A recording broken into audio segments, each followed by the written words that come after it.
What's up, YouTube? T Movies here. Now, yesterday I got a chance to see the new horror film Scary Stories to Tell in the Dark, which is, of course, based on a book by Alvin Schwartz. Well, actually, not a book. It's based on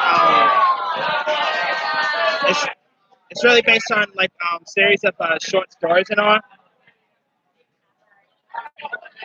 Now, I never really read the short stories, or I never really read any of the books, to be honest with you.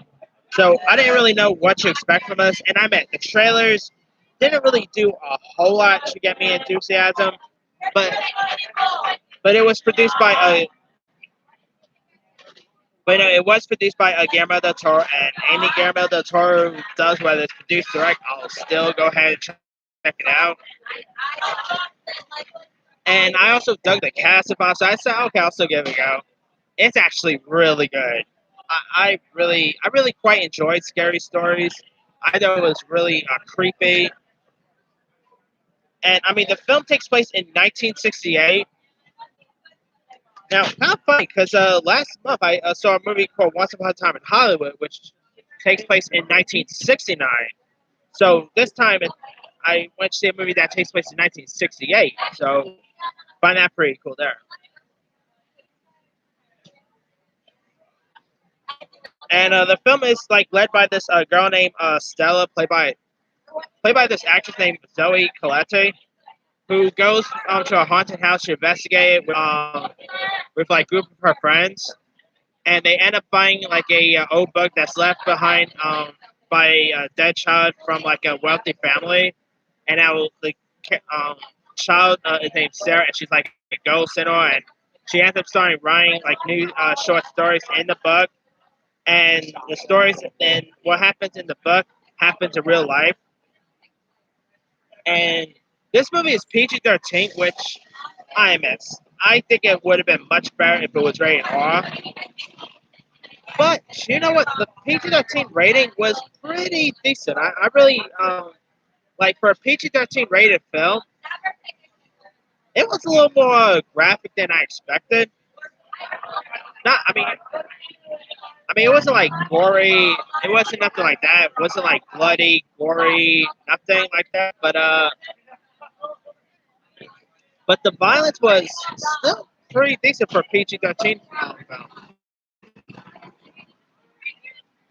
I mean, there's even body parts in this too. For a PG-13 film, you see body parts around. Like there's a this might be a bit of a spoiler, but there's a scene where one of the characters is eating stew, and in the stew, he ends up finding a human toe. Yeah, that's probably a little gruesome there alone. And there's like also a scarecrow scene that's pretty gruesome. Yeah, there's some pretty gruesome stuff that happens in the movie. And so, of course, Stella and her friends have to try to find a way to stop, to stop it, or I guess you could say this has like an Evil Dead feel to it in a weird way. But still, it was a really interesting horror flick. It was, like I said, it was creepy. Some of the acting was a bit off-putting, but the lead girl, played by Zoe Colette, I hope you see her in more stuff because I thought she was terrific here. I think she probably gave the better performance out of all the cast members. And of course, you also have Dean Norris, you know, who of course is best known for playing Hank on Breaking Bad. He actually plays her father in this, so that's pretty cool.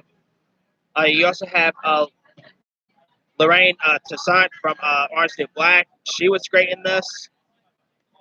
Gil Bellis from Shawshank Redemption was in this. He was pretty cool. He played like the town sheriff. And yeah, some of the pretty good cast members here. And also the one who plays like the guy from who was in Fist Fight. He plays like one of the one of the leads in this. He was pretty funny. I thought he stole lots of scenes. I mean, he reminded me a bit like a mix of Miles Teller and he kind of reminded me of Miles Teller in a way. So yeah, I thought he was really cool here. But yeah, I'll say definitely give Scary Stories to Tell in the Dark a shot. I mean, it's not like the best movie of the year, nothing like that. But if you want an interesting horror film that will scare you, and I think you'll appreciate Scary Stories, and definitely give it a shot. And not to mention, the film is also directed by this guy who directed that autopsy of Jane Doe. I think he did a decent job at directing this.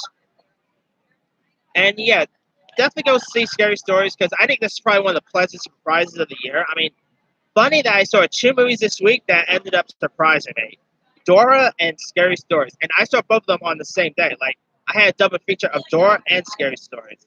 So interesting double feature right there. But let me leave it to you guys. Did you have a chance to check out Scary Stories to Tell in the Dark? If so, what you thought of it? Did you like it? Did you not like it? I mean, all films are subjective. Maybe there's someone who didn't like Scary Stories. I mean, who knows? Drop comments below. Don't forget to like, subscribe, hit that bell for more notifications. This is C Movie signing off.